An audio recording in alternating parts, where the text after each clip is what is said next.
I'm 105 years old, and I need you to stop whatever you're doing right now, not tomorrow. Not after this video. Right now, because I have been alive for over a century. I have watched the world change 4 times over. I have buried 3 husbands, 2 sons, most of my friends, and every single person I knew before I turned 40. And in all that time, 105 years, 38,325 days, I have learned exactly one truth that haunts me. Every single morning when I open my eyes, we are all living like we have forever. When we barely have anything at all. Let me tell you when I actually learned this. Not at 90, not at 80, not at 80, even at 50. At 33 years old. And it took me another 70 years to fully understand what that moment was trying to teach me. It was 1955.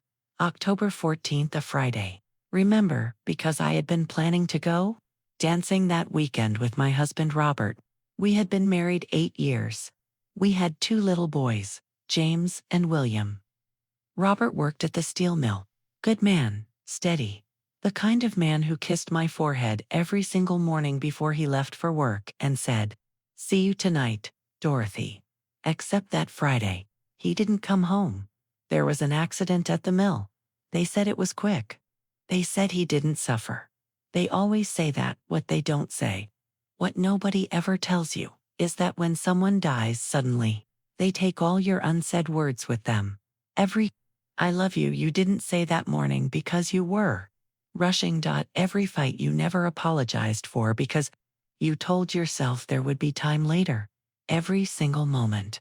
You were too tired, too distracted, too busy to just stop and be there. That last morning I was washing dishes when Robert left. He kissed my forehead. He said, "See you tonight, Dorothy," and I said, "MMH. I didn't even turn around. I have carried that MMHM for 72 years. That is what unsaid words feel like at 105. They don't fade, they get heavier. That night, sitting alone at my kitchen table, with 2 sleeping boys in the next room, and a life I didn't recognize anymore, I made a promise to myself. I promised I would never waste another day. I promised I would live intentionally, love openly, never postpone joy again. And you know what? I broke that promise almost immediately. I thought I was living better. I hugged the boys more. I said I love you more often. But then life happens, doesn't it? I remarried, got busy. The boys grew up.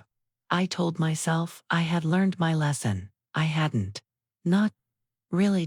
Because here is what I didn't understand at 33. What took me another 70 years to fully grasp. It is not enough to survive tragedy and tell yourself you have changed. The real lesson isn't that life is short. Every greeting card in the world will tell you that. The real lesson is that you will forget. You will slip back into autopilot. You will start believing you have time again. And that forgetting, that slow, quiet, invisible drift back into taking everything for granted, that is the real tragedy. I married Charles in 1958. Sweet man. Patient man. Never raised his voice. Never went to bed angry. Made sure my coffee was ready every morning before I was even awake. We had 42 years together. And you know what my biggest regret is about those 42 years? Not the fights, not the hard times or the money troubles. My biggest regret is every ordinary Tuesday night I chose laundry over sitting with him. Every time he said, "Let's take a walk," and I said, "Not now. I'm busy." Every time he tried to tell me something and I was half listening, half somewhere else in my head entirely. Every moment I treated like it was guaranteed, because here's what nobody tells you about living to be my age. You don't just lose the people you love. You lose them over and over again in your memory. Every time you think about them, you remember another moment you wasted. Another conversation you were too distracted to fully hear. Another hug you cut short because you had somewhere to be. Charles died in the year 2000, and I still reach for him some mornings. Still turn to tell him something funny. Still catch myself thinking, Charles would have loved this. And then I remember. And I lose him again. My son William died in PCXY, years old. Cancer, I was 65. I sat by his hospital bed for 3 weeks. Watching him get smaller. Watching this man, this boy I had held the night he was born. Who used to crawl into my bed during thunderstorms and cling to my arm, watching him disappear on one of the last days. He squeezed my hand and said, "Mom, I'm sorry I didn't call more." And I wanted to scream at him, at myself, at all the years, at every phone call we didn't make when we still could, at every Sunday dinner we postponed, at every conversation we saved for later. But I didn't scream, I just held his hand, and I lied. I said, "We had enough time, William. We had enough time. We did in single quotes we never do." My third husband Frank died 2 years ago, 98 years old. We had 21 years together. Beautiful years. Quiet years. The kind of years you don't appreciate until they're over. And even after Robert, after Charles, after William, after a lifetime of loss and regret and promising myself I would do better, you know what I still did? I still scrolled through my phone while Frank was talking. I'd still sighed when he told the same story for the 10th time. I still thought, I'll pay more attention tomorrow. There wasn't always a tomorrow. That is what I need you to understand more than anything else.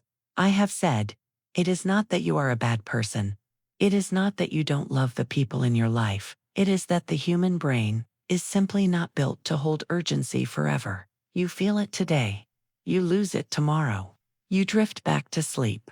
You go back to autopilot. And the days keep moving, and the people keep getting older. And then one day they are gone, and you are left standing in a room that feels too quiet, holding a phone that isn't ringing, thinking about all the times you looked at a screen instead of their face. You are sitting there right now thinking, this is depressing. Everyone dies eventually, but you are missing the point entirely. The point isn't that everyone dies. The point is that you are acting like you are the exception, like somehow your life will be different, like you will have time later to live the way you want to live. Like the people you love will always be there when you finally decide to show up.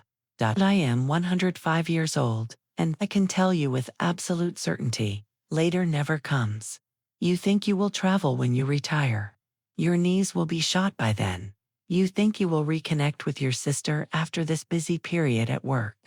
That busy period will last 20 years and then she will be gone.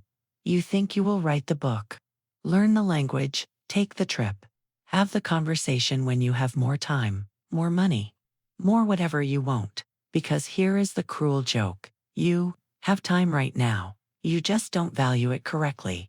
You trade it for things that don't matter. You spend it on people who drain you. You waste it worrying about things that won't matter in 5 years. And then one day, if you are lucky enough to live as long as I have, you will look back and realize you had all the time you needed. You just didn't use it. Your grandmother, is she still alive? Call her today. Not tomorrow, today, because I am a grandmother. And I can tell you exactly what she is doing right now. She is sitting somewhere. Maybe looking at old photos. Maybe just staring out a window. And she is thinking about all the people who don't call anymore. All the grandchildren who are too busy. And she is telling herself it is okay. That she understands. That everyone has their own lives. But it breaks her heart a little more every single day. Your parents, if you are lucky enough to still have them, they are not going to be here forever. And when they are gone, you are not going to care about that argument you had 5 years ago. You are not going to care that they were difficult sometimes, or that they didn't always understand you. You are going to care about all the phone calls you didn't make, all the visits you postponed, all the times you could have just sat with them and did, and single quotes t. I know this because I am that parent now. I had 2 sons. William died 38 years ago. James is 76 now. He visits every Sunday. Rain or shine. Every single Sunday without fail. And you know what? It is not enough, not because he is not a good son. He is a wonderful son. but because no amount of time is ever enough when you truly love someone. Every Sunday when he leaves, I watch him walk to his car. And I think, will I see him again? At my age, every goodbye might be the last one, but here is what you need to understand. It is not different for you just because you are young. Every goodbye might be the last one for you. 2. You just don't believe it yet. I have a great-great-granddaughter. Her name is Sophie. She is 16 years old. She came to visit me last month. She spent the entire visit looking at her phone. I watched her sitting 2 feet away from me, completely somewhere else, and I didn't say anything. Because what is the point? She thinks she has forever. She thinks her friends' texts are urgent. She thinks this moment, sitting with her ancient great-great-grandmother, who has lived through a century of joy and grief and love and loss, will always be available to her. It won't. And someday, probably when she is much older, probably when she is sitting in a room that feels too quiet, she will remember that visit, and she will remember that she spent it looking at her phone, and it will hurt her in ways she cannot imagine yet. That is what I want to save you from, not the regret of big mistakes. Those you can make peace with, but the regret of simple absence, of being physically present but mentally somewhere else, of treating the people you love like they will always be there. They won't always be there. I want to tell you something about the end. People ask me if I am afraid of dying. I am not. My body is tired. It has been working for over a century and it is ready to stop. I have made my peace with the clock. There is something almost quiet about knowing that what I am not at peace with is waste. I am not at peace with the thought that you might do what I did, that you might spend the next 20, 30, 40 years sleepwalking through your own life, treating ordinary moments like they are nothing, like they are guaranteed, like there will always be more of them. There won't. Here is the truth. I learned 70 years too late. The moments that matter at the end are not the big ones, not your wedding day, not your graduation, not your promotion or your greatest achievement or the best trip you ever took. You will think about the Tuesday afternoon your father tried to show you how to fix the sink and you were patient instead of annoyed. You will think about the Saturday morning you made pancakes with your kids and nobody was in a hurry and the kitchen smelled like butter and coffee and everything was exactly enough. You will think about the walk you took with someone you loved, where you actually listened, really listened. Instead of planning what to say next, you will think about the phone call you answered when you didn't feel like it. You will think about the hug you didn't cut short. You will think about the morning you turned around, those ordinary, quiet, unglamorous moments when you were just there, fully there. Those are the only ones that matter. And every single one of them is available to you right now, today, this moment. But you have to choose them, you have to fight for them, because everything in this world is designed to pull you away from them. Your phone, your work, your ambitions, your fears, your endless, exhausting, never finished to-do list. Here is the only lesson that matters after 105 years on this earth. 2 words: remember and return. That is it. That is everything. Not be perfect. Not never forget. Not transform yourself overnight into someone who never wastes a moment. Just remember and return. Every time you catch yourself somewhere else when you should be here, return. Every time you realize you have been looking at your phone instead of the face of someone you love, return. Every time you drift back into autopilot, back into taking everything for granted, back into the comfortable lie that there will always be more time, notice it and return. Not perfectly, but persistently. Over and over and over again. For the rest of your life, because the people you love don't need you to be perfect. They just need you to keep coming back. I am 105 years old. I have been alive for 38,325 days, And I can count on two hands the number of days I was truly, completely, fully present. 2 hands out of 38,325. That is my real regret.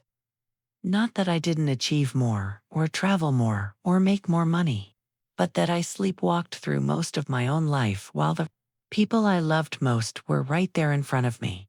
Don't do what I did. Don't wait 70 years to learn this. Don't wait until everyone you love is gone to realize you should have loved them better when they were here. So before I go, I need you to do one thing. Just one. Think of the person you have been meaning to call. The one you keep saying you will reach out to when things slow down. When life gets easier. When you finally have more time. Call them right now. Not after this video. Not tomorrow, right now. Because later is the most dangerous word in the English language. And I promise you, with every single day I have left on this earth, later never comes. Write in the comments. Tell me who you are going to call today. Tell me the name of someone you love who is no longer here. Tell me the moment you wish you had not missed. I read every single one. I have time. I am 100 years old and reading your words is one of the last great joys I have left. So write to me. And then go. Go. Be present. Go. Turn around. Go answer the call. Go take the walk. Go sit with someone you love in silence. And let that silence be enough, because it is enough. It always was. You just have to be there for it.